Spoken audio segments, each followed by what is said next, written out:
तो दोस्तों ये मेरा एंटॉर्क रेस XP 125 2025 मॉडल। और इसमें आ गई एक दिक्कत। इसका जो सामने का वो पैनल है उसमें से वाइब्रेशंस के आवाज़ आ रहे हैं। मैंने दिसंबर 2025 को लिया था। एक महीना चलाने के बाद वाइब्रेशंस कुछ ज़्यादा ही होने लगे। तो इसे ठीक करने के लिए आप लोगों को ये नट बाएं तरफ और एक नट दाएं तरफ, ये वो पैनल का नट है, तो इन दोनों को खोल लेना है।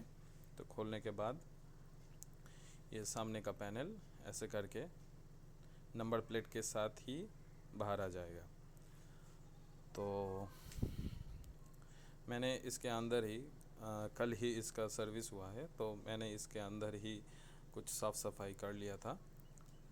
तो करना क्या होगा, इसमें आप लोग देख सकते हो कि यहाँ पर जो डबल टेप है ये ज़्यादा नहीं है, सिर्फ 3 ही है और पतला पतला सा है।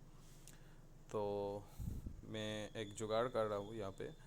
मेरा ये कुछ बचा हुआ डबल टेप था, तो इसे यहाँ पर मैं चिपकाऊँगा इस सारी जगह पे चिपकाऊँगा, ताकि थोड़ा वो पैनल वुड के रहे। तो दोस्तों मैंने ये चिपका लिया। एक हाथ से वीडियो हो रहा है तो मैं वॉइस ओवर कर रहा हूँ यहाँ पर। मैंने इसी तरह यहाँ पे चिपका लिया, फिर मैंने लगा दिया।